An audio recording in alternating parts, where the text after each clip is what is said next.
Price আপনার আছে 50, 30, 25, 10টি গার্ডেন ছাতা। আচ্ছা আচ্ছা।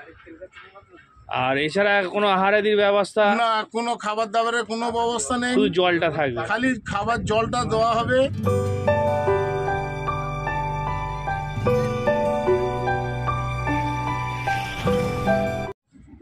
আপনারা ব্যাকে যে ভিডিওটি দেখছেন এটি কাটলিয়া ইটভাটা বড় পুকুরের একটি ভিডিও।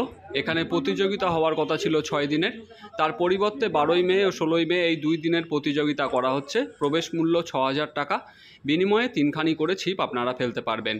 এখানকার সমস্ত contact number, phone number, PhonePe number সবই আমি দিয়ে দিয়েছি। এই নাম্বারগুলিতে ফোন করে আপনারা বিশদে এই প্রতিযোগিতা সংক্রান্ত তথ্য সংগ্রহ করতে পারেন। 19শে এপ্রিল এখানে টেস্টিংয়ে বসা হয়, বেশ ভালোই মাছ খেয়েছিল। আমি ছাড়া অন্যান্য অনেক ইউটিউবারই এখানে এসেছিলেন, তারা তাদের ভিডিও কেমন খেয়েছে না খেয়েছে তাদের পোস্টে পেয়ে যাবেন। আমি পৌঁছতে পারিনি, কিন্তু এই ভিডিওটি আমাকে পাঠানো হয়েছে। এই প্রতিযোগিতায় কিছু পরিবর্তন করা হয়েছে, সেগুলি আপনাদের সামনে তুলে ধরছি।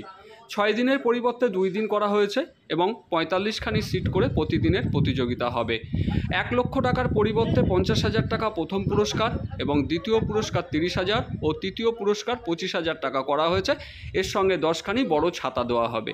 সুজি ও পাউরুটির টোপ ছাড়া অন্য কিছু ব্যবহার করা যাবে না, আপনারা আগেই জানেন। কোনো প্রকার ভাষা, তল ভাষা প্রভৃতি ব্যবহার করা যাবে না, তবে ফিডার ব্যবহার করা যাবে। এখানে ভোলাদার কিছু বক্তব্য আছে, আপনারা শুনবেন, তাহলে সমস্তটাই জানতে পারবেন।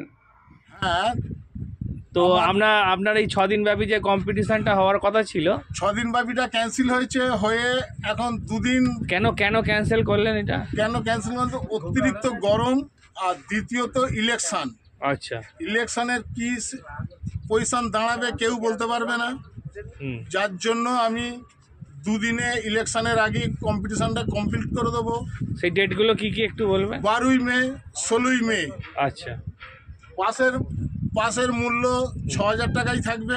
2 দিনে বাকি যা নিয়ম ছিল তাই। আর আপনার টিকিটের মূল্য কিছু? টিকিটের মূল্য 6000ই আছে। আচ্ছা, প্রাইস আপনার আছে 50, 30, 25, 10টি গার্ডেন ছাতা। আচ্ছা আচ্ছা। আর এছাড়া কোনো আহারাদির ব্যবস্থা? না, কোনো খাবার দাবারের কোনো ব্যবস্থা নেই, শুধু জলটা থাকবে, খালি খাবার জলটা দেওয়া হবে। আচ্ছা। আর এমনি পুকুরে এখন আজকে তো টেস্টিং হয়েছে, তো টেস্টিংয়ের ভিডিওগুলো আমরা দেখেছি, মাছের সাইজ খুব ভালো। তো বড় মাছ যেটা আপনার ছাড়ার কথা ছিল সেটা খুবই চেষ্টায় আছি। সে কেউ জাল দিচ্ছে না এই ওয়েদারে, তো আমরা খুবই চেষ্টায় আছি।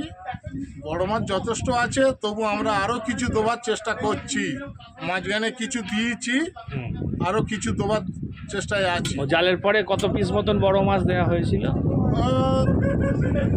ওই 25 পিসের মতন। আচ্ছা, ঠিক আছে ভোলাদা, ধন্যবাদ, নমস্কার।